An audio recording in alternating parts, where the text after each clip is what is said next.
Very good. Well, good evening, everybody.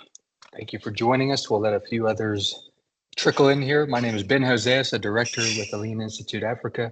I'm pleased to be joined by Phil Isle, a director of Contract SA.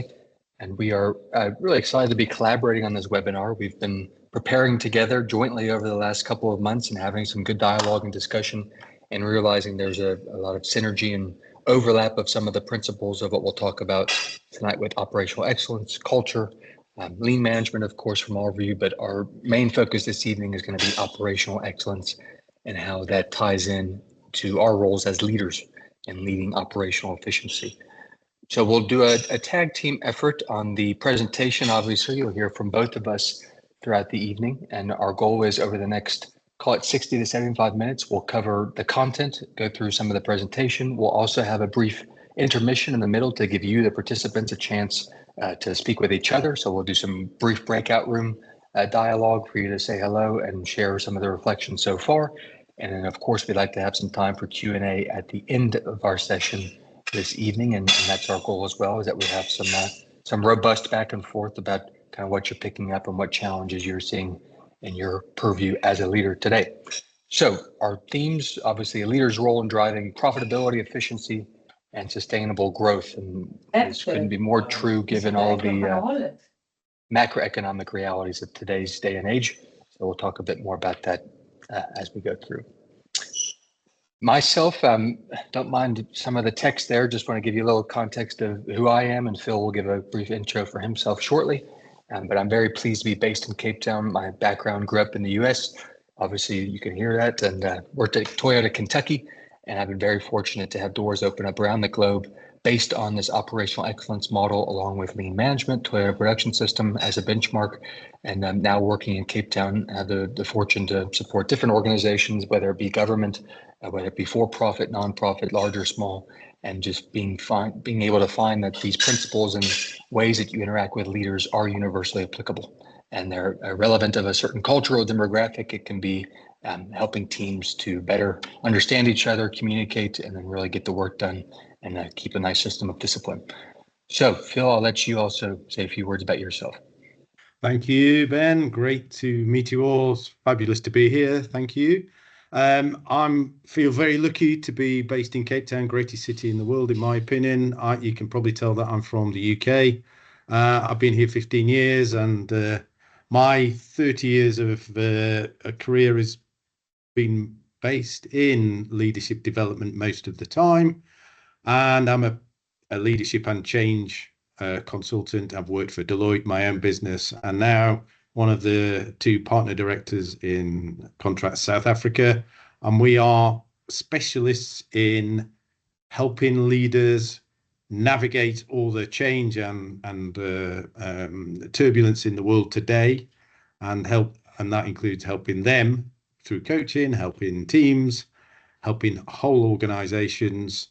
And really my interest in this topic came from many years ago, being involved in a few very practical change projects where the organizations were shifting some of their operations, and that it became apparent that leadership was a key component to really making that work. And that sounds very obvious. What it boils down to is not just having good leaders, but having leaders who lead in an appropriate manner. And we'll get into that later. But yeah, and I'm fabulous to be here and very keen to kind of build this collaboration with Lean Institute Africa so that we can join forces and make sure that we have some holistic views of this very tricky and topical topic. Yeah, thanks, Ben. That's great. And just a little bit of what's this webinar about? We've both said a little bit about it. The world is, we're in crazy times, it seems, and that's not novel. And sometimes it seems like it's getting crazier. But I think that volatility and disruption is the norm now. And it leads to all sorts of things like higher costs, employees churning very quickly, which costs money and affects productivity, and is a real headache for leaders. Customer demands and disloyalty, very kind of they shift quite quickly. And the result of all that, and this is the context really, result is that, you know, if you survive as an organization nowadays, that seems like a success, and that's really the base point. And growth is an unexpected bonus, and the result of that is some organizations seems to think it's an either or. You know, there's this, we can get efficiency and survive, but if we try and grow, that might mean investment, that might mean extra risk, that might mean that, you know, that we fail in some ways in organization. So and in our view, and the aim for the webinar is to try and show that that's not necessarily the case, but there are no shortcuts. It's quite tricky. But we think there is a chance, but you have to be careful. And our experiences that and from Lean Institute side, often organizations are looking at introducing efficiency measures so that there's some operational effectiveness, but not necessarily focusing on leadership, seen as a separate thing.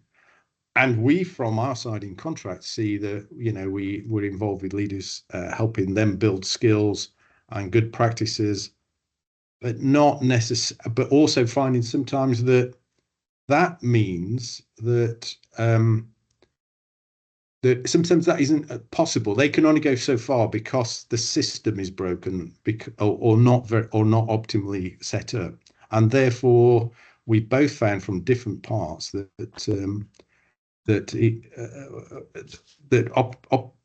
organizations can be set up more effectively, and that's why we're kind of hosting this, and that's the reason for this webinar.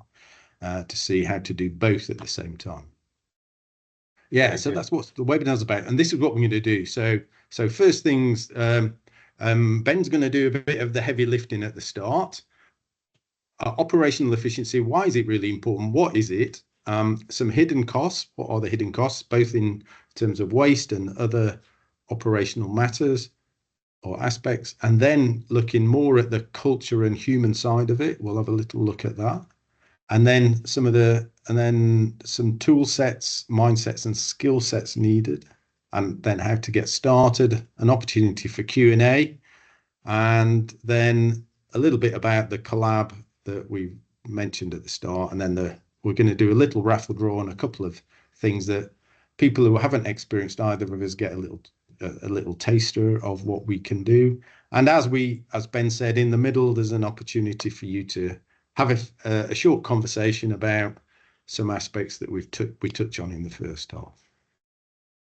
And let's just start in a very simple and soft way. So, you know, why should, and this sounds like an obvious question, but why should it matter? Why is it important for you, maybe just getting some of your own personal experiences, aspects? It's meant to be quite an easy question, but if you write your comments in the chat box, and then we can maybe focus and target some of the input and some of the conversations more on into that direction. So fire away into the chat box. Let's into the chat and see what we've got. Good opportunity to see who's at their desk and who's still driving home, Phil. Yeah, it is.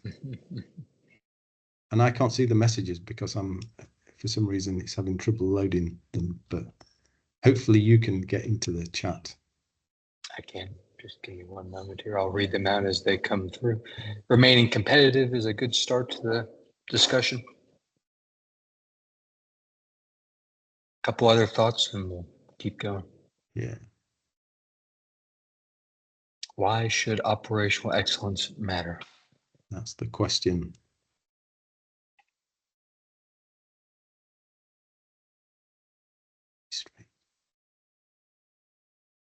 Opportunity to grow, quality and safety. Nice, getting a nice level deeper here. Any other thoughts? Surviving a challenging economic environment, delighting the customer, consistent quality.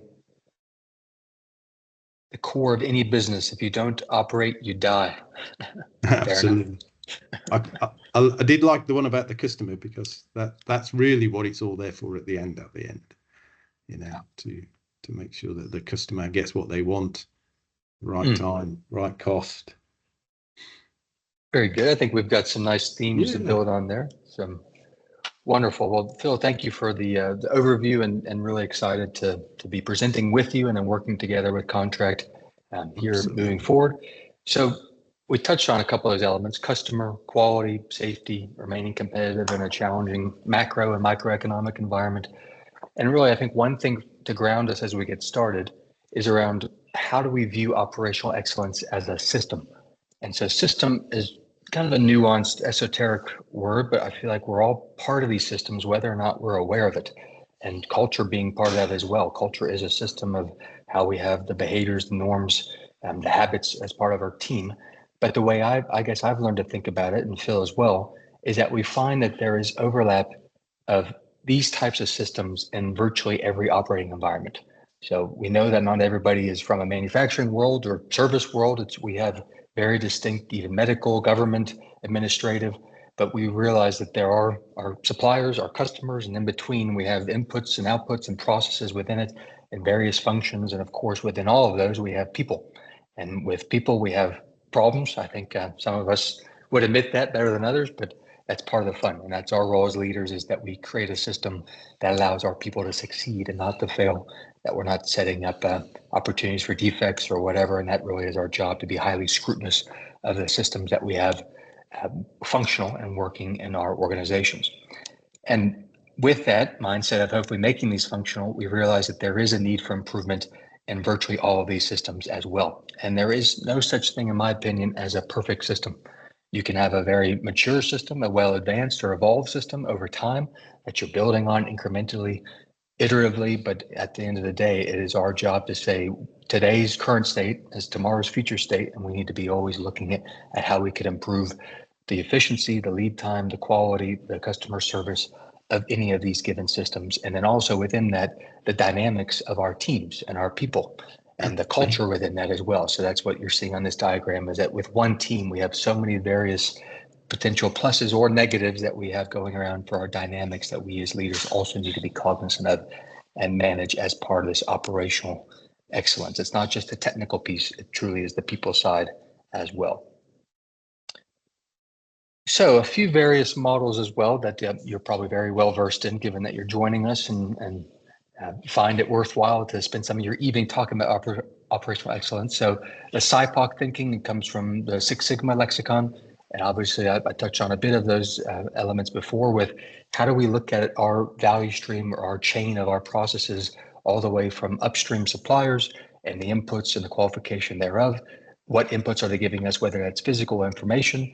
How do we have our internal processes that we use in order to turn those into outputs through our value adding steps, and ultimately delivering those to the customer? So that's what we want to be thinking of with operational excellence, is how do we, again, shorten the time, improve the quality, lower the cost, have high safety and high people engagement as we're looking at that value stream, suppliers all the way through to our customers.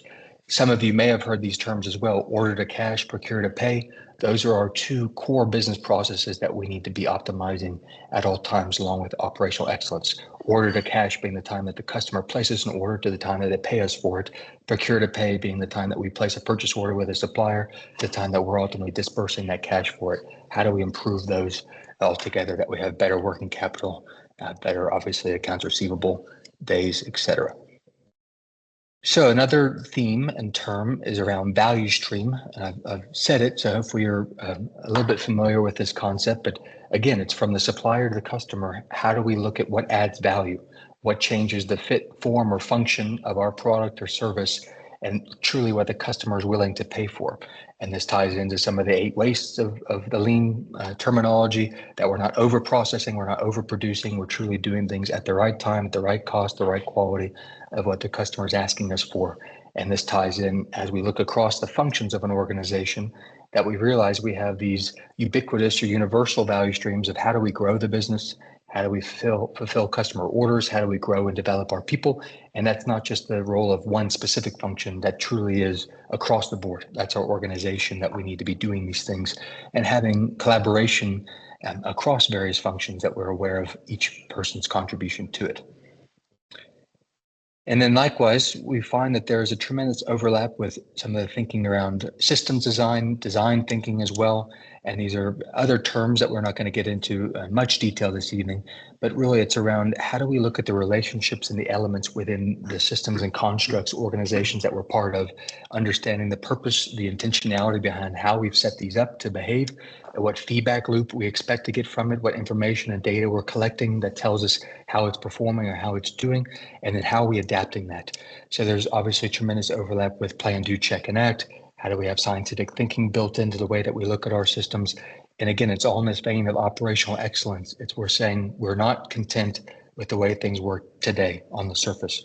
We're always obviously building on that incrementally, and that's our goal, to be excellent. So we're looking at this with our systems as how we're learning from those at all times, understanding how well they're doing, how not well they're doing, and then obviously building in some short-term containments, longer-term countermeasures to make those function better. Very good. So a couple of the other elements around operational excellence and how we view that as a system. We know at the end of the day, as leaders, we are not able to solve all the problems that need to be solved. And I think if we took a flash poll and asked you how many problems right now do you need to deal with as a leader in your organization, we would start adding up into the triple digits, quadruple digits quite quickly, I would think, and we just don't have that bandwidth. Wish we did. But that's the challenge, is that we have precious limited resources for ourselves, our time, our energy, our passion for solving a problem. And our goal is, how do we create a system where truly each one of our team members understands that they have the ability to participate in this, whether it's from problem identification at the front line, closest to the customer or the product being produced, all the way up to the leadership teams, and how do we have cross-functional collaboration, that they're aware of how they can work on some of these more difficult problems at a system level. But first, us setting the standard as leaders to say, it is your role in this organization, in this company, that we want to enlist you in problem solving. And here's how we're going to do that. Here are the practical steps. Here's the language we'd like to speak. We want to give you training and development on that, and show respect of how we're enlisting, obviously, people's efforts in to do it. We want to also have that system for eliminating waste that ties in with problem solving, but it's a level deeper to say, where do we have issues in our value stream, in our system, where we're doing too much work over processing on a product or service. We have some of that traditional waste around motion, transportation, inventory, whether it's a physical product or not. And that's our goal, as well as for our team members, to give them that mindset and that ability to see across the work that they're doing in the system, that they can also participate in it. We do say likewise that, to boil it down quite simply, it's how many people in the organization can articulate to us at any given point in time what's normal and what's abnormal. And this is where we say it ties back to standards. What's happening now, what should be happening. And if we can have more of our team members able to participate in that and able to help solve those simple problems at times, then we truly benefit from it. It's a virtuous cycle where we have a shared mindset, a shared view, by making that work visible. And that could be done through our meeting structure, our performance metrics, our communication as teams, our cross-functional problem solving. But that's our goal with this type of system, is that we all share a common view, a shared reference point of what's normal, what's abnormal. Likewise, with our culture, we're aware that we are all part of a culture in our organization, whether or not we're intentional about it. And this is the challenge for us, is how well can we define what our culture needs to be and what we're driving it to be. And that's by looking at kind of the things that we're setting up, the communication patterns, the onboarding, the training, the development of our new hires, for them to be aware of what's expected of them. And we say that that's kind of with this iceberg model, and Phil can maybe touch on it more with this piece. But let's be aware that what we see in that top little bit is only a sliver of what's truly happening, and the intentionality that we've done around all the structures and patterns happening from day to day. So that's our job as leaders, to have that visibility likewise. So a few pieces here just to touch on a bit more around the detail of an ideal system, we would say, for operational excellence. I've learned, and I enjoy looking at it in three different buckets. The one bucket is around leadership philosophy at the top left. And that's, we as leaders, obviously our role, and what I've been saying so far, is that we're aware of us being part of the system and us creating that system and that culture. And how do we better define that for our close team of leaders as well, managers, but then also for everyone else in the organization, adding value that they can see it. And so that really ties in with the humility, the respect for people, our heart and our mind to continuously improve as leaders. So that really is, how do we become operationally excellent as an organization? It starts with a few of our key leaders, including ourselves, driving that, celebrating that we're obviously doing it in a humble way. It's not us being individual contributors telling everybody else what to do and hoping they get it done. It's how do we support them with that servant leadership mentality, working for our teams, helping them design the type of system that enables them to succeed. To do that, we say that we need visibility of a management system. How do we link the strategy and the policy and the longer term initiatives of the organization all the way down to the place that the work is getting done? Again, some of that cross-functional engagement, Gemba, the place the work is actually done at the shop floor. How do we link all that as well through some visual management, visual controls? And then likewise, the thinking around problem solving, problem identification. We call it the improvement kata as well. How do we always challenge current condition, target condition? Where are we striving to be from an improvement standpoint? And then some of these other elements we might not have time to touch on, but there's some of the hallmarks of that daily discipline, leader standard work, people being aware of how they support their individual teams in the right type of thinking and communication, and then TWI, rigor around training and improvement and relations within the workplace. So we'll get into more detail, and if not, we'll touch on it at a later point. But the operating system, this for us is truly the way that the work is done, whether that's a physical product all the way over to a service administrative side. And that is, again, the value stream from our supplies or our inputs, whether those are information or material, all the way flowing to our customers. And then how do we have some of those traditional tools that allow us to do that more efficiently? Shorter time, lower cost, higher quality, key safety, obviously, and people being developed and engaged in that system. That's where we say it's part and parcel of an operating view. So that can hopefully help dimensionalize what we're going to talk about a bit more. But again, leadership philosophy, our heart and our mind as individual leaders to have this type of thinking be pervasive. Management system, how do we know the what and the why, some of that link to the purpose of the organization, and then the how is the operating system, how we actually get the work done and add value for our customer. A quick case study, and I know most of you have probably already seen this one, heard me talk about it, anybody else, of the Toyota production system we know is a great benchmark. And they are not perfect, and they will not tell you that they are perfect, but it is a wonderful iteration of so many years, over 80 to 100 years now, of thinking around how do we evolve. Good products come from good thinking. And it's not just good thinking from our executive team, it's good thinking from every single person in this organization across the world. And we're talking hundreds of thousands of people all being able to solve problems in the same way, consistent 8 steps that they all follow, and having visual boards that can be well understood within 5 seconds of looking at them for a leader to know how they can prioritize. So this isn't stuff that happened overnight, and we're not expecting that for you to do it overnight, but it really has to come from intentionality of what type of system are you going to create that allows your people to be aware of their role as problem solvers, to identify what's happening now, what should be happening or needs to be happening, and then how do we have a system in place that drives that communication evolution over time. The example that we say is the concept of an andon cord. If you're not familiar, it will hang right above this assembly line, and any team member in the facility can pull that at any given point in time to signal that we have a problem. Something I'm noticing, whether it's a part having a defect or me falling behind on my standard work or me needing to take a break for whatever reason, I can't focus. You can pull that cord and that will trigger to your team leader who's around you in your area to say what's going on, what's happening, what should be happening. And it doesn't stop the line immediately, but what it does is that we record that. We have a nice data point to be able to say where in the system are we having that problem be identified, what's causing it, what can we learn from it. If it needs to be escalated to stop the line, it can be. But again, it's just how do we have an initial signal of us as our team members and for our leadership teams to be aware of how many problems exist within the system. And you'll be surprised. We often ask the question, how many pulls do you think a given Toyota facility will have in a shift? And we hear 5, 10, maybe 50. You say higher, higher, higher. And we're talking several thousand pulls in a given shift that team members are putting their hand up and saying something here isn't as it should be. Help me understand this better. And we're saying that's a perfect world because we're identifying those problems before they flow to the customer and we're learning from those. And then a mature system, robust system, obviously we're building in countermeasures that would cause those not to come back. So it's not the same problem today that we were dealing with yesterday. It might be something new that we can learn from and keep building on. So what is your and-on mechanism within your organization? Do people have the comfortability and the confidence to put their hand up and say something here is not as it should be? And how do we build that into a team communication structure where we can use that for some good problem solving? Couple of caveats with this as well, just so we're clear. The Toyota production system is not simply about how many of these tools can we use.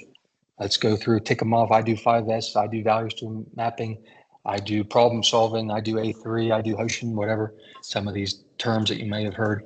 That is not the ideal. The ideal is that we have people in our organizations, leadership all the way to shop floor, seeing problems, identifying problems, having that mechanism like an and-on to be able to signal it, solving them in the right way. And I think right for me means consistent way. It means each of our team members is speaking the shared language around problem solving. I mentioned those 8 steps that people will follow in the Toyota world, the Toyota business practices, but you need to have your own version of that. So reference that as a benchmark of how to do problem solving. But at the end of the day, if you can have a shared lexicon that says, what are the steps we're going to follow to be intentional about how we do this so that we can be consistent in it, that's the way we increase that intellectual capability and capacity across our team. And the main thing, again, with us being intentional about the system that we're creating and the culture, is that we're saying there is no choice but to solve a problem. If we're hiding problems, if we're living with problems, that doesn't make it go away. It just makes it get worse, makes it fester and cause entropy over time as well. So we're saying that we as leaders need to create a type of operationally excellent system initially and simply by saying we're going to celebrate problems. And if you tell me that something isn't going well or isn't something that should be happening, what's causing it? Let's start talking about it. Let's start solving this problem in a consistent way and use data and facts and not be based around assumptions or opinions or emotion.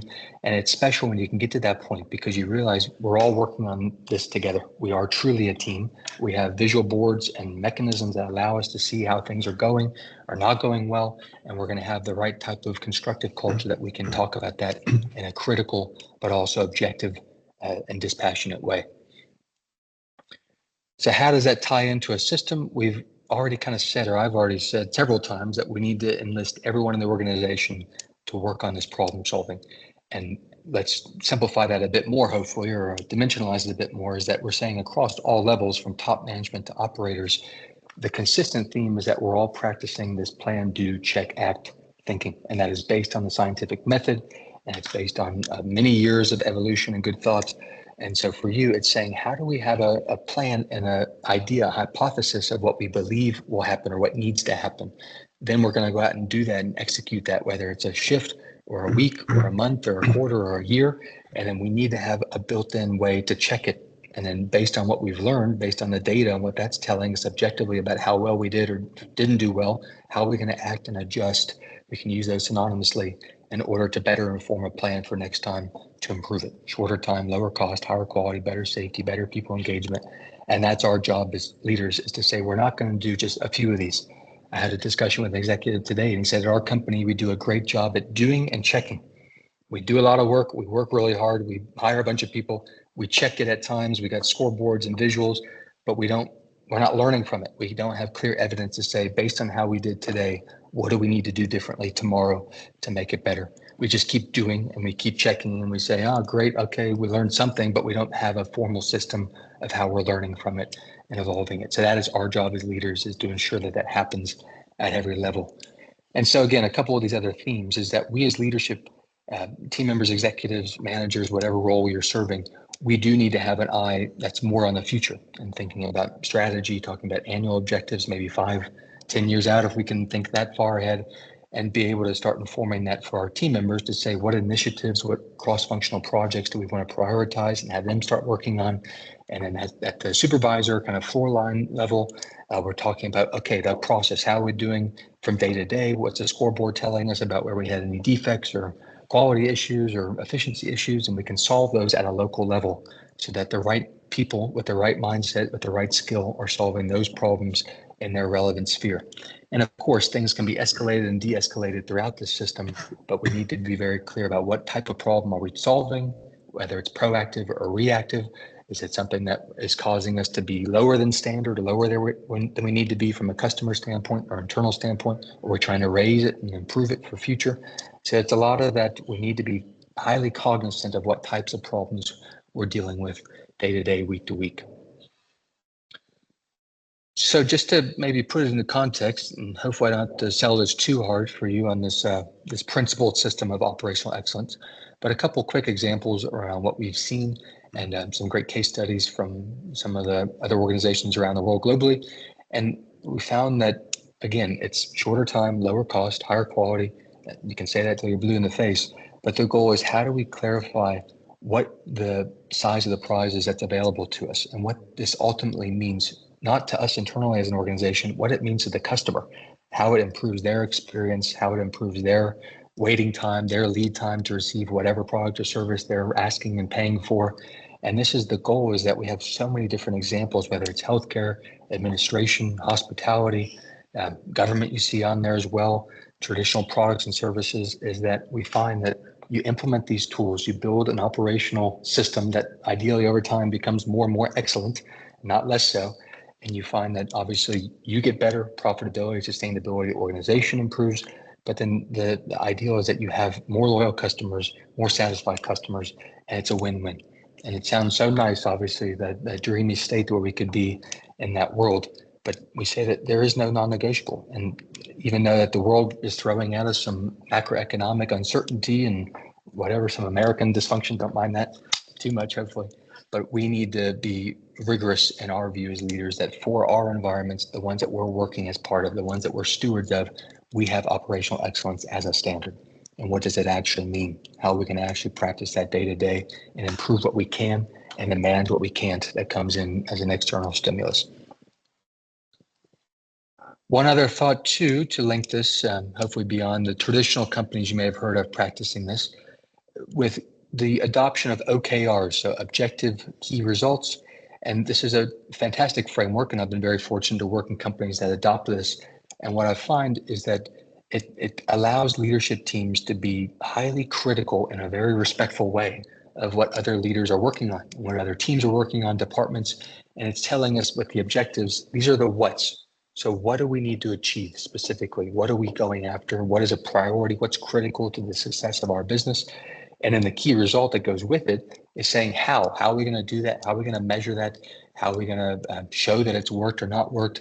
And it really boils it down almost to binary outcomes of, have we met this objective and key result or not? And if we have, great. What do we learn? What can we check and adjust for next time? What have we not done well with it? Okay, great. What can we check and adjust for next time? But it removes the subjectivity or the mysteriousness of are we getting our work done and are we hitting our numbers? It is able to very clearly cut through that and make it objective. So a great book called Measure What Matters. I highly recommend that. The author was the consultant who supported Google with their initial rollout of OKRs. Google is viewed as the leader of this globally. So I recommend that for you. And what I love is that it is agnostic to some of the language. So with the lean lexicon, it's Hoshin Connery, strategy deployment. And let's not get caught up in what you're calling it. The point is you need to have a clear system to say, how are we going to define what priorities are for our leaders and our managers and our team members and their local teams that they're working within?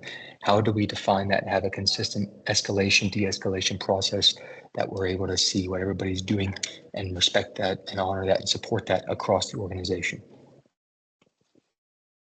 So some of the other hidden costs of waste and what happens when we're not working within a system that's operationally excellent. And what I find is that you have to go back to some of the basic psychology and looking at Maslow's hierarchy of needs and talking about what type of organization and environment are we creating. And what I find is that obviously if you take that beyond the individual needs of talking about physiological safety, belongingness, and you link that to an organization, how well or where are we on the spectrum of, are we just working to survive and fighting day to day, tooth and nail to whatever, make ends meet and pay the bills every week? Or are we in a position, thankfully, I know it's taken a lot of hard work to get there, where we can kind of move up this chain of needs and say we're supporting our team members through training and development. We're not just doing that reactively or when people are hired, we're doing that as part of our system to make it more and more robust and resilient over time to weather these storms. Are we intentional about the type of culture where people feel welcome and ingratiated and truly enlisted in problem solving, not being forced to do that. We're not beating them over the head to do it. It really is something they feel intrinsically motivated to participate in. And then ultimately, I think all of us would resonate with this as leaders. We want to feel that as part of our legacy, as part of our organization's legacy, that we're contributing meaningfully to the communities we work in, the societies we work in. And that's really, I believe, what gets most of us out of bed in the morning, is that we want to be part of that. What's the mission and vision of our organization, and for us individually as leaders, that allows us to feel like we're serving those types of needs versus just getting out for us to survive every day, because that's exhausting. And I know we have headwinds that prevent us from doing that oftentimes, but our goal is, how do we have some system in place that gives us hope, that allows us maybe once a week or once a month to come back to it and say, how are we doing? Let's plan, do, check, and act around our contributions to those higher level needs as an organization, to our teams, to our leaders. And at least we can talk about those and have some way of progressing it, that we're not just putting it aside in the face of things that we need to deal with today, the fires we need to fight. So that's some of the hidden cost, is that when we don't have an operationally excellent system, we're not practicing some of these principles, we lose sight of it. And we do just get caught in that firefighting loop, solving problems.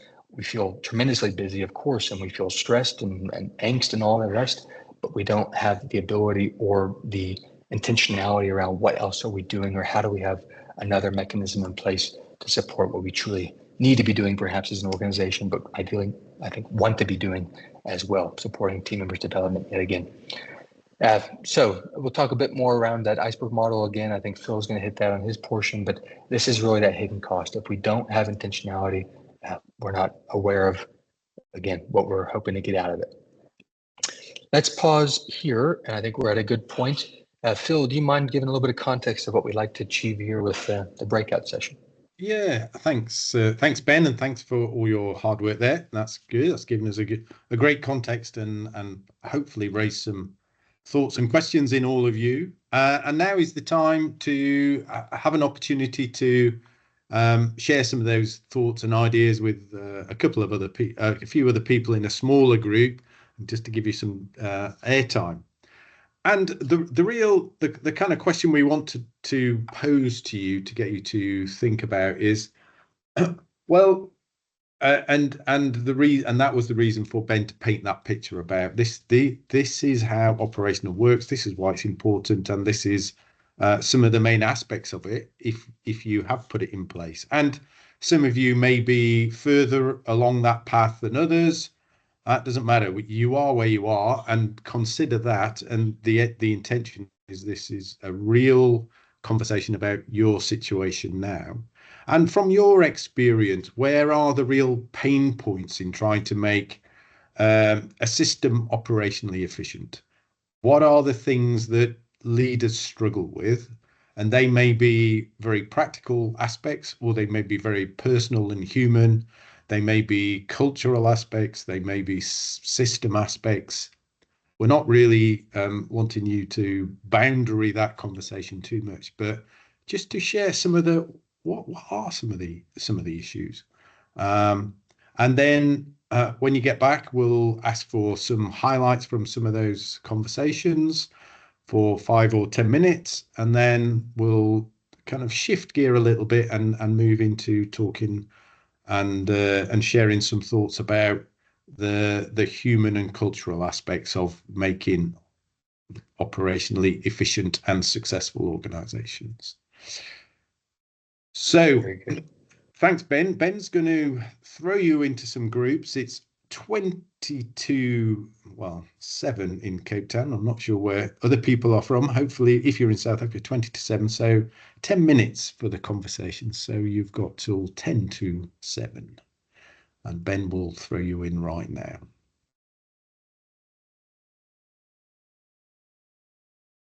Happening as we speak. Yes, and then we wait for the team's little pause for it to actually happen.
Ben, I returned. Very good. Yeah. I believe we're still being recorded, Phil, so for whatever it's worth. Okay.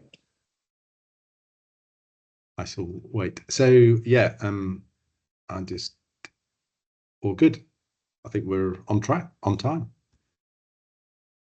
Agreed.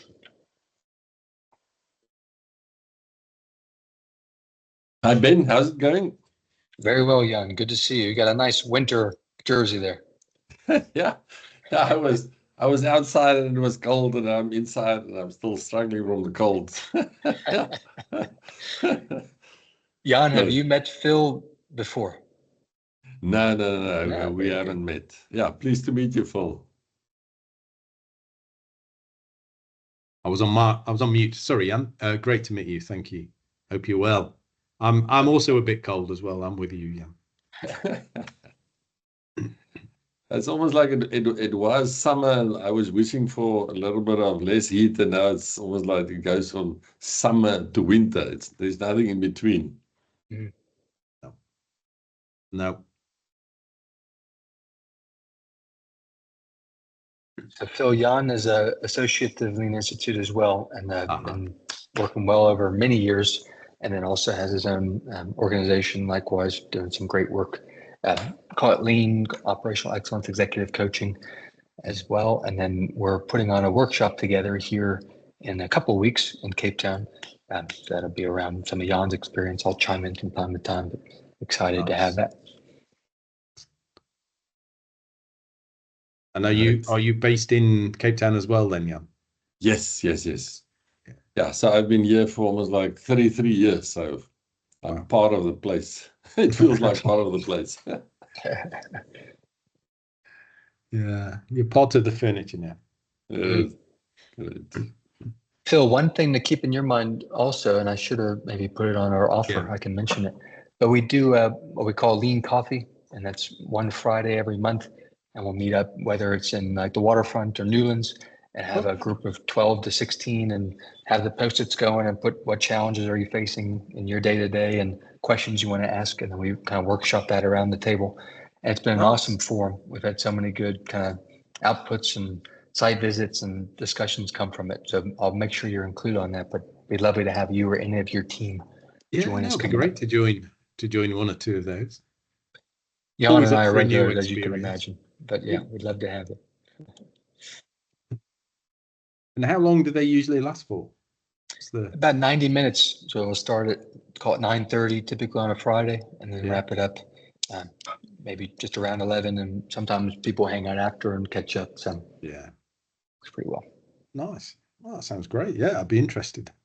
Yeah. So I'm going to quickly just get myself something here to, snacky, and then I'll be back just now.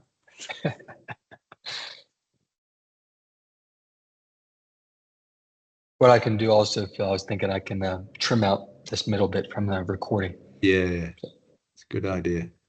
Work well. Now I can see the chat box. Interesting, isn't it? He was just not playing. Teams, man. What I realized as well, I went to use Skype, as old as that sounds, and they've like outdated it. They've antiquated it. So retired, I should say. They've So I think, yeah. Some of that I think might have been affecting Teams in the last couple of weeks. Where just trying to integrate everything and it's struggling. Yeah, absolutely.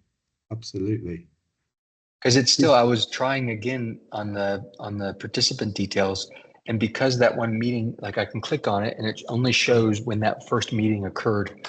So again, I'll pull this after the session today and I'll have the whole detail. But like stuff like that, give me a break. Yeah, I know.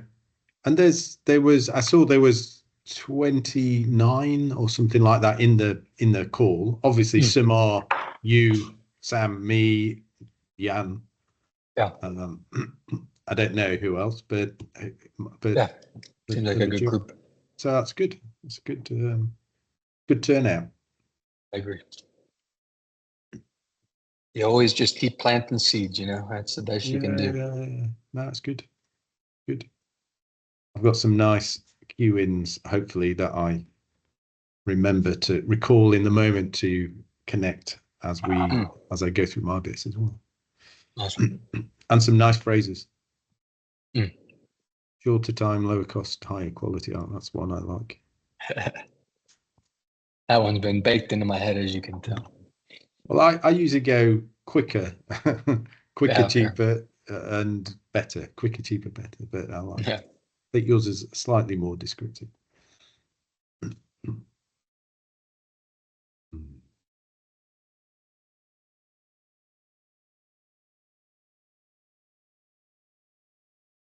And how many of the people in the names did you recognize? Not too many, to be honest with you. Okay, oh, interesting. So we've got people new to you, and I don't recognize any. I don't think. Not that I've. Looking through, I think there's like 3 that I recognize, and I like seeing that there's some other like Haotang Health on there and export services. So it's a nice mix. Yeah, it is a great mix, and also, yeah, I think what you're saying about chopping the 10 minutes here while they're gone, because otherwise, even if we're not speaking, it's dead, isn't it? It's just, and people will think it's finished and not watch anymore should they want to. So all good.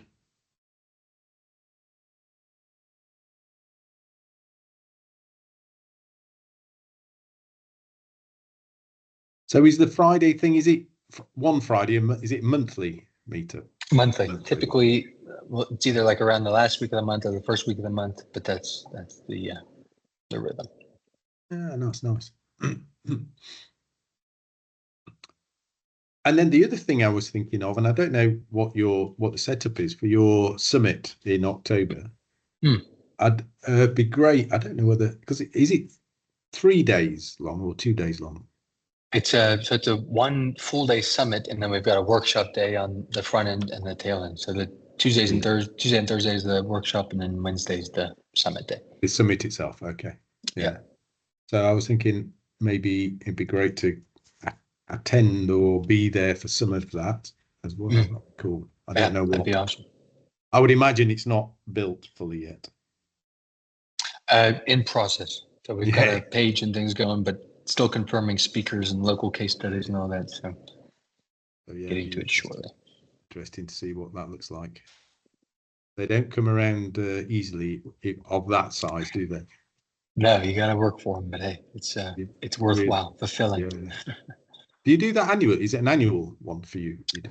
Yeah, we did our first one in 5 years last year, and then that was obviously due to COVID and different things. So nice to get that going, and then we'll keep it around that kind of same time of year, October, November, moving forward. Yeah, our German colleagues do something similar. They do it they call it Indaba now, since they came to South Africa a couple of years ago. So they did it 2 years ago. Nice. But they only do it every 2 years because they don't have time to do it. They're just so busy. Yeah. So, but we went to the one 2 years ago. It was brilliant. I'm going to give a 30-second warning. Good plan.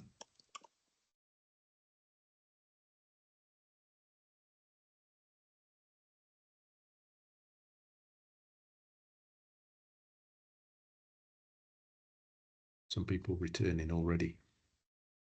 All good.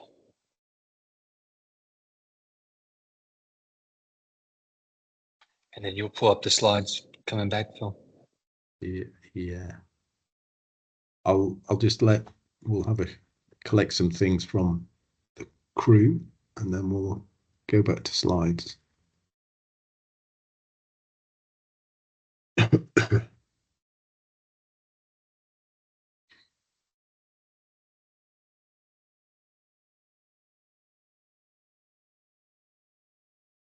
Okay, I'm going to go ahead and close the room. Excellent.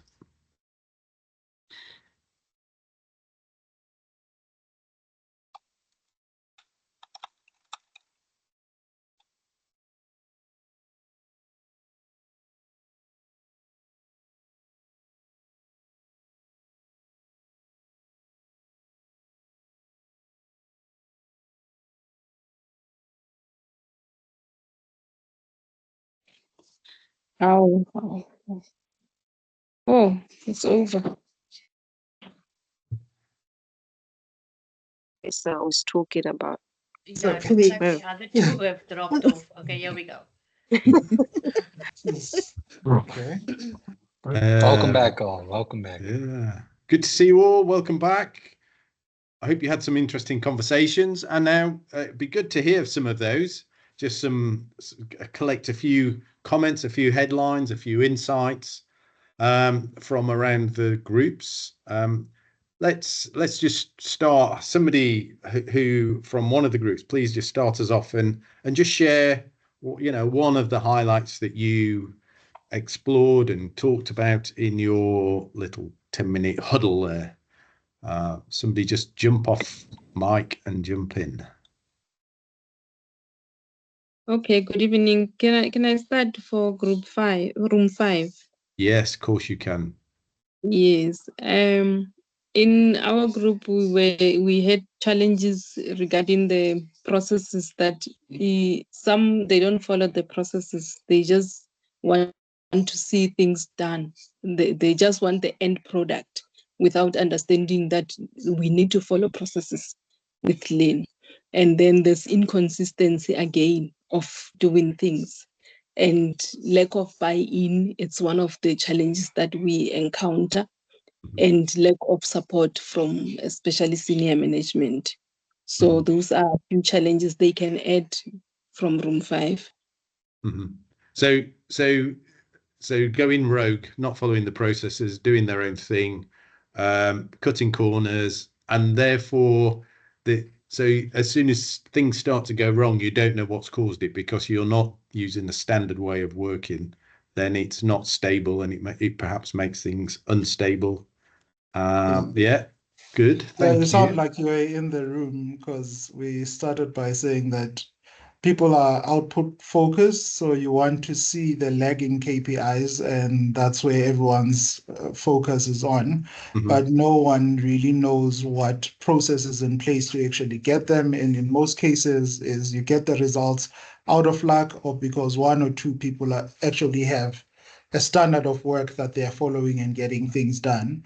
That is as a result of poor education in the lean type of thinking or operational excellence thinking in different levels of management, but particularly on senior leadership, where you do not find support because either there's no buy-in or you're speaking French to the senior manager when you say, actually, let's get some lean boards in this place. Let's have some standards. Let's have SOPs. Let's do Gemba walks regularly instead of every 6 months or whatever. So buying from the top is missing, which makes it difficult to implement these things because they're the guys that make the decisions at a macro level. And then at the lower level, output focused. So output measures, so you don't have input or process measures. So you don't know how or why you're getting the results you're getting. And therefore, when things go wrong or right, you don't know why necessarily. And there's also variability in terms of skills and knowledge and expertise and experience as well, which is so lots of variables which you can't control. Difficult. Yeah, that would mess it up quite badly. Any others from other groups? Thank you. That was group 5, I think. Room 5. Thank you. What about from one of the other groups? What about group 1 or 2? Somebody come in from there for a minute or so. What else did we find in our conversation? The challenges that you are experienced or have experienced recently.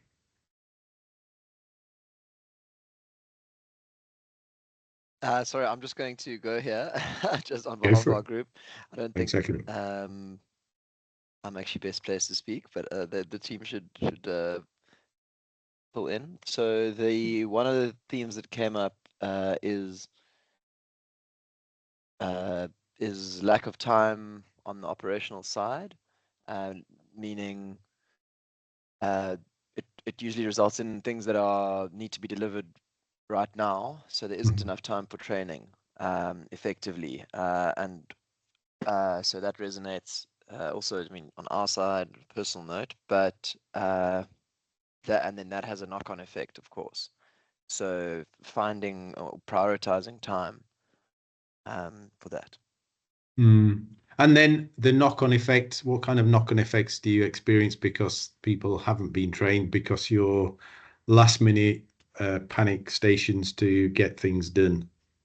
Room for error. And obviously from a financial perspective, it could cost the organization money if we are doing things quickly and we're not checking. And I just want to tap into what Group 5 also had to say. So, you know, an operational environment is, like I always say, it's not for the faint-hearted. We've got very little time to produce quite a lot.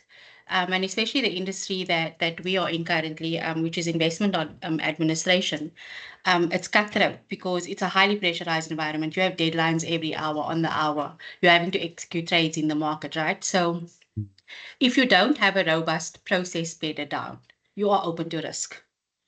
And risk has financial implications. So one of the members in the group mentioned that we tend to patchwork our process because we're having to meet a deadline, but you're not necessarily identifying the root cause of what's causing the problem. And like Yaku mentioned, there's never enough time in the day to have a look at those things. And then coupled with training that's not efficient, I mean, you have a major problem. So these are the things that we've discovered in our organization as well. And that was why we started a actual dedicated training team to look at our processes, document them, look at what controls we can implement to mitigate the risk. So yeah, it was quite a good conversation that we had. Yeah, and there's and in your industry, it sounds like that there's lots of risk, but there are lots of risks in many industries as well by not doing that, and containment, sticking plaster kind of things are okay and until they're not, and then the wheels can come off very quickly. And then the wheels come off, exactly. Oh yeah. Absolutely. And look, I would say training isn't a cost, it's an investment. I would say that being in the industry, in that industry, in that business, but I firmly believe it is. And I love, I think it's Richard Branson's quote, which is, what happens if we invest in our leaders, our people, and then in training, and then they leave? And and his response to that was, well, what happens if we don't train and they stay? What's the bigger cost? I mean, what is the bigger I've seen cost? that. Yeah. And I love it. That's great. It's true. Thank you both for those comments. And there is a thing about trying to making time to train, because eventually it finds you out, and taking it outside of the day-to-day operational stuff. It's not operational, it's strategic. Training is strategic because it's always about the future, but fixing problems of the present. But so thank you both. And maybe just one more comment from either one of two groups that haven't jumped in yet. Thank you, Yaku and Shiem. Awesome. No problem.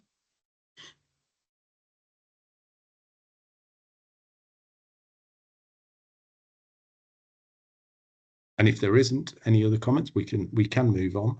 I'm going to use my my auctioneer's gavel, going once, going twice. Last opportunity to jump in. Well, I can flesh out some more on what Shyam was saying. Sold to Kim. Go for it. If we don't prioritize the training and the cross training and whatnot, what we have seen in our organization is the key man risk. We have certain people who's been around for a number of years, who may know a process very well, and even know the patch jobs as to how to sort things out, how to investigate, how to problem solve. And you get like newcomers who come into the space who may not know those processes and stuff. So what we see is that these guys who's been around for a while, they could be close to retirement age, they could leave for our competitors, they could immigrate, they could, so there's always a risk that they will take that knowledge with them without sharing it with the greater audience. So yeah, so that is something that is a huge risk, because knowledge within our people, that is something that we can't, it's supposed to be priceless, it's the knowledge that they've gained for a number of years and the experience. So it's something that we shouldn't take lightly, especially Absolutely. especially with And staff movements and stuff. And that's one of the arguments, and you've put it really nicely, is one of the arguments to have set processes and procedures documented if possible and sticking to them, because then it's easier to replace people. Far easier to train them, and also then they are less of a flight risk if they do leave for whatever reason. I always call it the under a bus syndrome. What happens if somebody goes under a bus tomorrow? Are you ready for that? Look, it's it's kind of my English gallows humor, but it can happen at any point. And we have Belinda patiently waiting with her hand up, so last person to Belinda, you are last but not least, before we move on. All right. Thank you. I think talking from a consultant's perspective, what I've seen mostly is anything to do with lean or process improvement or quality management is maintained in a specific department. It's not company-wide. So the business side does not really take it up. They see it as initiatives that have come from this department. So even the uptake itself is a challenge from that perspective. Yeah, it is, because in an organization, just one team or department doing it, they have to interact with many of the other teams and departments, and therefore it's very difficult to make it work in isolation. Very difficult, and so it has limited impact or effect. It makes life easier potentially for many of the others, but organizations nowadays are so complex, and the work that has to be done is so complex that nobody can do anything on their own, and certainly no department or team works in isolation, and so that's why it is important. Great. Well, we'll move on, and there's a few things I want to share about the human side, and particularly the leadership side now. And I'm going to switch back to slides. Let's see if we can get the slides working. And the pop-ups always get in the way. Right, here we go. Let's present. And so here we go. So, and to build on some of the things that Ben was saying earlier on, there's many hidden costs, and we've touched on a few of those. Not training is a hidden cost, and of not shifting culture, habits, and mindsets. And this is some of the human stuff. And obviously, there are the tangible elements, and they are much more visible. So the process, tools, methodologies, equipment, resources, absolutely necessary to create an operationally efficient system. Absolutely necessary. Can't do without them. They've been created and fine-tuned over decades, like the Toyota production system, and they're very visible. But the intangible elements are just as important, but because they're under the surface, often sometimes get forgotten about.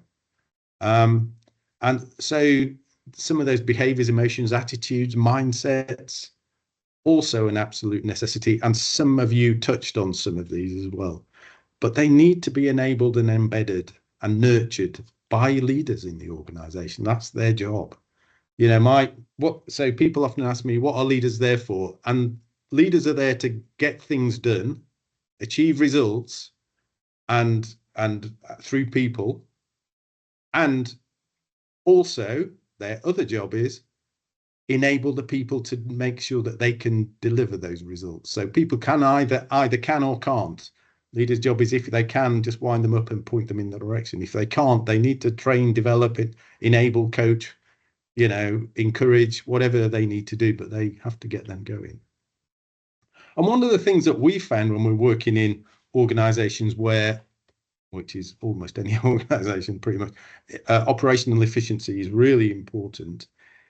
is a couple of risks, and they are all that often we find that organizations go for the easy and more obvious things. So this is called the availability heuristic. So all the tangible things they go for, and they think that's it, that's the be all and end all. If we put the processes in place, if we introduce lean, if we do that, that will fix it. That's gonna do it. But as Ben really at the start said, it's a very complex system which has some people and human and cultural aspects, and they're the hidden stuff. And often the simplest aspects are the things that are really important. So Occam's razor, if you've got a problem, it's usually the simplest thing, and that is the more visible thing. So, which is why people go to fix symptoms, not the root cause of the problem. So that's Occam's razor in operation, and we all have these kind of unconscious biases, and they are at play in any organization, left, right, and center. So, but there are a couple of things that lead to an avoidance of or an ignoring of this below the surface focus and activity. And I use the iceberg metaphor quite a lot. I really like it because it does get to the root of some of the issues, and it causes problems for organizations, but often organizations blame the iceberg, and you can't blame the iceberg. It's just there. It just is. And so as unfortunately, the Titanic did find out many years ago, about 100 years ago. So a little bit about culture, habits, and mindsets. And people and some leaders who have a more rational, logical, operational mindset or attitude or habits don't see these as important, or they're just not on their radar. And one of the things we do is help leaders of that ilk, and others as well, obviously, to help them see the importance of these aspects. And next. And of course, there are some of the leadership tools. There are some practical things that at a micro level, leaders can use. So some of the standard work, so daily stand-ups, and we help them introduce those and have the skills to run those really well. So how to facilitate the conversations, how to help people identify the problems and have a conversation about them. Weekly plans, setting OKRs. We help organizations set good OKRs. And it's about, as Ben said earlier, it's about leaders doing it for themselves, but also helping teams to do it as well. So it becomes part of the system. And when the leader's not there, it can still happen, which is also an important thing. But all these visual tools, which most of those are increased transparency, increased collaboration. So, and therefore, as a result of that, the system works better. I know you use and introduce these a lot as well, Ben. Anything you want to add in this moment? Yeah, I would say, Phil, just to build on that concept of a leadership mindset, it's that idea of a weekly reflection cadence. And this was something that I've been kind of trained on, or hammered into my brain, I should say, by some mentors, that you as a leader, you have some precious moments of the week to be able to say, if I look back at the interactions I had with my team members, the way that we were able to collaborate and identify and solve problems, whether in a structured setting like a huddle or a team meeting or a project meeting, or informally as the problems were coming up, it's saying what went well, what can we build on and improve and maybe make a standard, and then more critically, what did not go well. And that is your job as a leader to have a mindset for that. Again, we're celebrating these problems. And that was a discipline that they said we need to instill that in ourselves, but also with our direct reports, and have that type of dialogue, what's going well, what's not going well, and have that be a regular discussion. And what I love is that sometimes with a commute, it can get a little arduous, but if you use 10 minutes of that commute, whether morning, afternoon, to be able to go through that for yourself with how things are going, what plans you need to come up with, or what executing things you're dealing with, and saying what's going well within it, what's not. That's just this opportunity for us as leaders to have a bit more around the way we get results and having a process for that. Yeah, cool, thanks. And if you're on the N2, it might be 20 minutes. Indeed. It's waiting. But yeah, that absolutely, absolutely. That I call it getting off the hamster wheel for a moment or two. And it becomes a moment that matters, that you can really stop the action and think about things. And there's precious little time anyway to do that. But some of these tools build good habits about doing that. Thanks, Ben. And then I want to say a little bit about creating the culture of operational excellence within an organization, which is one of the jobs of a leader. It's not straightforward, but it is possible. But you need to work hard at it. Leadership and culture are two parts of the same coin, I think, closely aligned. Leaders' key and potential barrier. And when we help leaders with culture, whether it's connected to operational excellence or for other reasons, we look at and start with where is the organization now, and then help them to be where they want to be, a better version of themselves as an organization. Because every system is unique, wherever it starts from, wherever it goes to. And these are some of the aspects that we've been involved in. One of the key things is about vision and direction, making sure that you know where you're going to, because otherwise it's not intentional, and you could, be careful what you wish for. But if you don't have any wish, you could end up absolutely anywhere. And then also being clear about roles, responsibilities, and accountability attached to those. And then you will eventually get down to some form of OKRs or goal setting or whatever. I want to say a little bit about psychological safety, because it is paramount, I think. I think this is one of the things that is really crucial. When you to have systemic thinking and have a very collaborative system in place as an organization, then you need this. Absolutely, you need it. And most organizations are interconnected. And so then the better ones have lots of this. So I hadn't heard that stat about thousands of cord pulling moments in the Toyota production system before, and there must be psychological safety there. Absolutely must. So if leaders' job is to enable people to feel safe enough to call out problems, spot opportunities for improvements, give feedback, get feedback, and feel safe, and not have to hide things, and feel like it's okay. And often leaders know that's important, but don't know how to do it.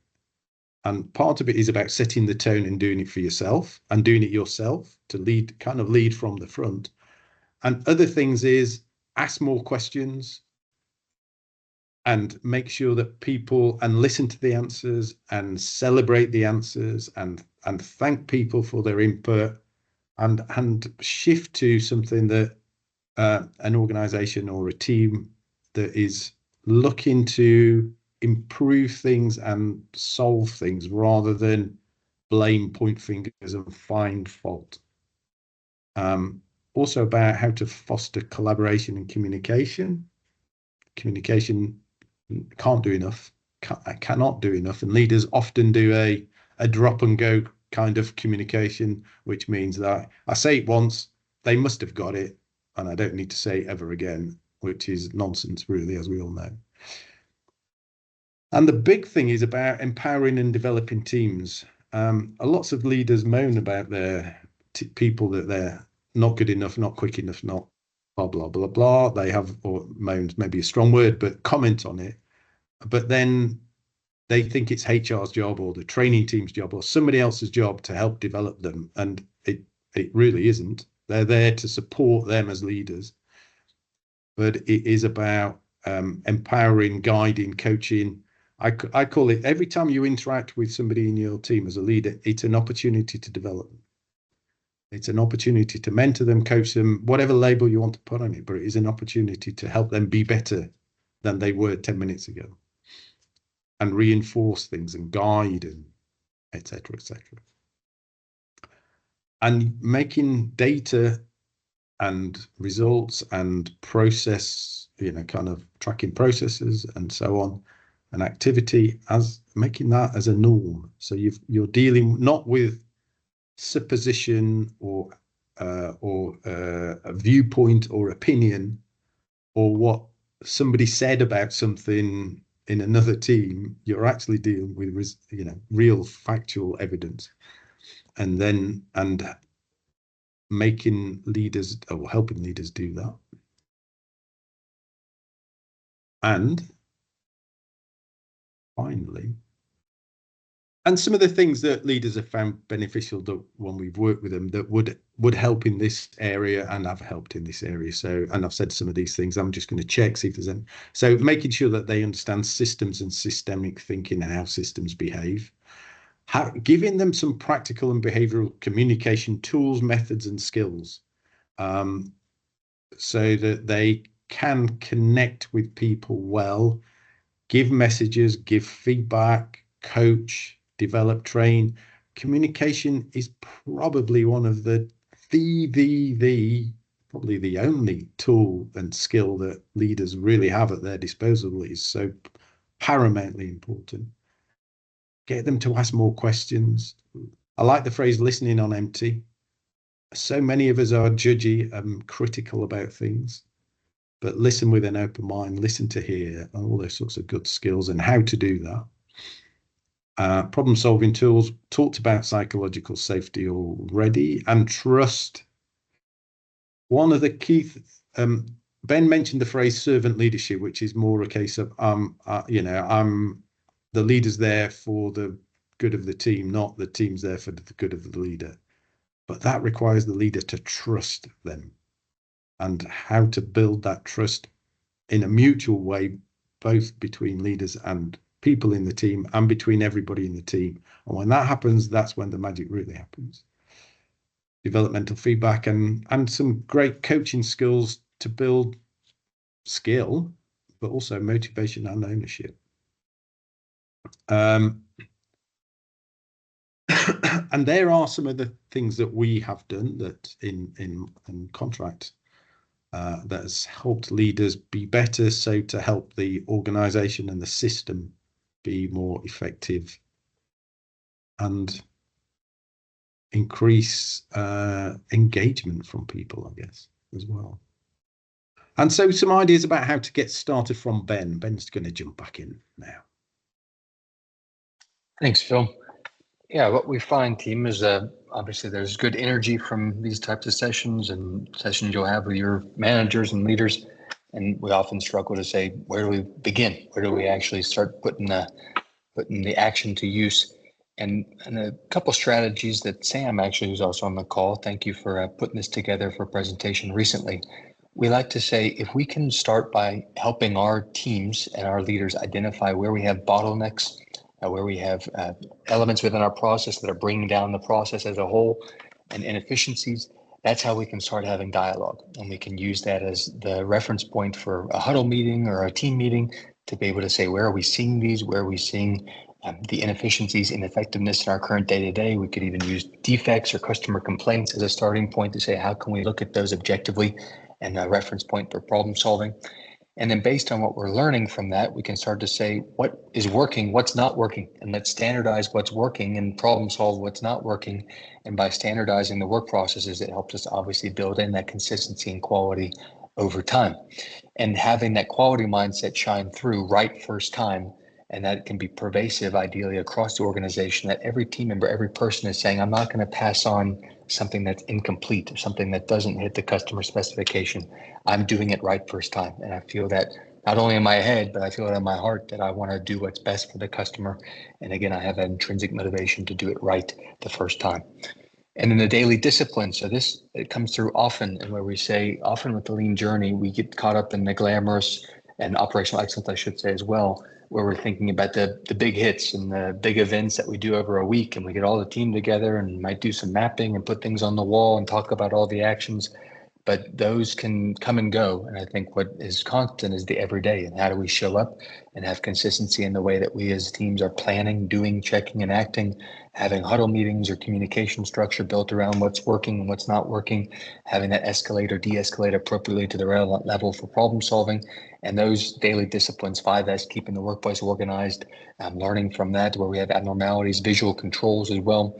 That's what makes it truly special. And I think people can look at that as mundane and boring at first, but once you get into that, it becomes just the way you do business, and you can obviously build on that discipline to do more challenging problem solving on the things that are truly priorities.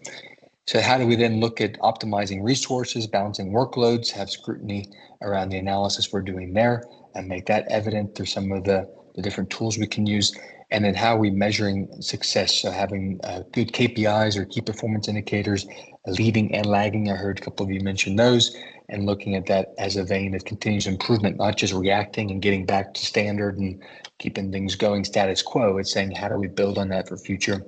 Keep giving ourselves some stretch targets and using the improvement ideology and the OPEX tools to get there. And you'll see with the slides, we'll obviously share these with you afterwards, but this example of a high-level organizational assessment, we've referenced this over the years, and we have different tools, I'm sure you do as well. But the goal is, can you as a leadership team within your small groups have a consensus view of where are we truly, if we're objective about what things are going well, what we need to improve in the organization, whether it's the mission, vision, values, the way that we have operational excellence coming through to the business, the way we're doing strategy planning, et cetera.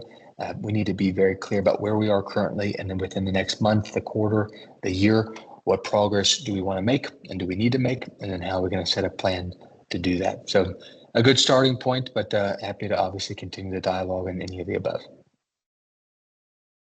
Cool. And I've noticed we are a little bit tight for time, but we can maybe take one or two critical questions just before we wrap up. And if we don't have time for your questions now, maybe either drop it in the chat or get in touch with us, and we're happy to pick those up afterwards as well. But any burning questions that you must ask right now, that's you won't sleep without asking. I'm good, thank you. Thank you. Okay. Right. So just a little bit about, we've mentioned it before, but just to bring it together as we kind of come towards the end. We both organizations come from different starting points, come from different aspects of making organizations successful.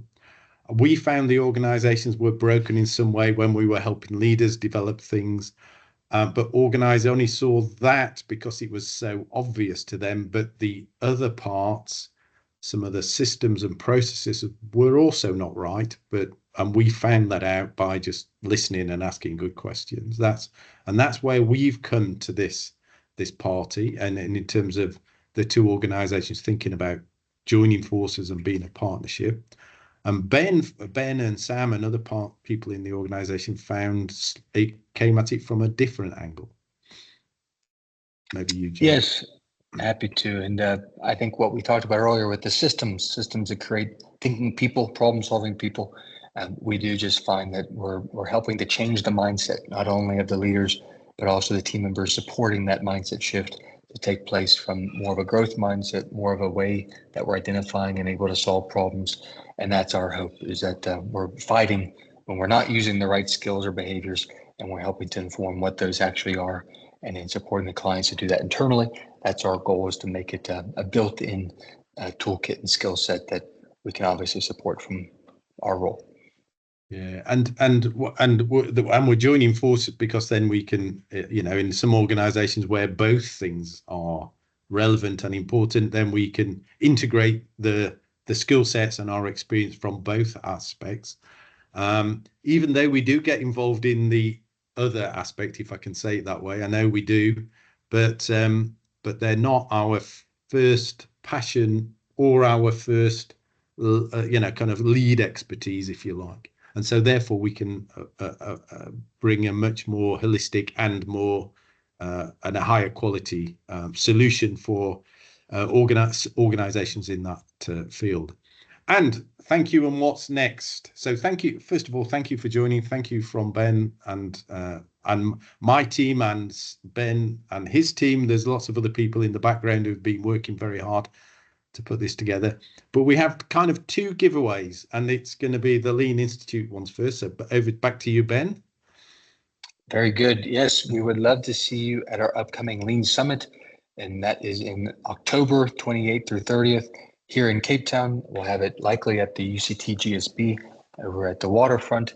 We had a great summit last year, about 100 participants and a couple of speakers from overseas. We plan to have a similar and even bigger turnout this year, we hope, and still confirming our speakers. If you'd like to submit a proposal to speak and present a case study, or if you yourself would like to present some of your concepts and theories, would love to hear from you. So shoot me an email afterwards and we can consider that.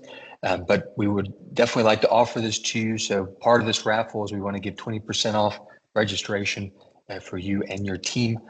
So we'll have that captured in the chat if you want to put your email address in to learn more, and then we'll obviously enter you in. But Phil's going to give you another offer to consider as well. Yeah. And it's not an either or offer, by the way, people. You can, you could get both if you're interested in both. So if you're interested, put your name in the chat and we'll go for it. And the offer from our side is a leadership or coach or a sparring partner or a thinking partner, an hour of somebody like myself, probably would be me, to assist you in some aspect of leading operational excellence, potentially, but it might also be some other topic. We're not going to be too rigid about that. So that if you're interested in that, then I'm very happy to provide that. And I'm not like a lawyer, so the hour might be an hour and 10. I'm not, just to give you some kind of idea of the scope. And not connected, but just to let you know, we are hosting a breakfast jam called Leading Through Chaos on the 3rd of June. The details are there, and that will be on LinkedIn, and we'll advertise it. We might even send that through to you as well in the background, so you can sign up if you want. It's free, and you'll get some breakfast as well. You'll help make it, but you'll also hear some of our thoughts about leading through chaos. And that's free to anybody, but we offer 1 or 2 of those short events every year on a different aspect of leadership. So drop comments in the chat box if you're interested in either, and we'll do the raffle in the background, and probably by the end of the week or Monday latest, we'll be in touch with lucky winners. And that's it. Goodbye, and thank you for joining us. If anybody has a quick question that they want to ask, then we'll stay on for a minute or 2 afterwards.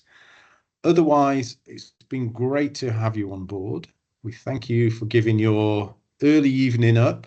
Now you can enjoy your evening, get some dinner, watch some Netflix, play with the dog or the kids, whatever you're going to do. But thank you very much. We appreciate it. Thank you so much. Thank you very much. Have a good evening. Thank you all. Thank you, Ben and Phil. Bye. Much appreciated. Take care. Thank you. Thank you, Yaku. Thank you all.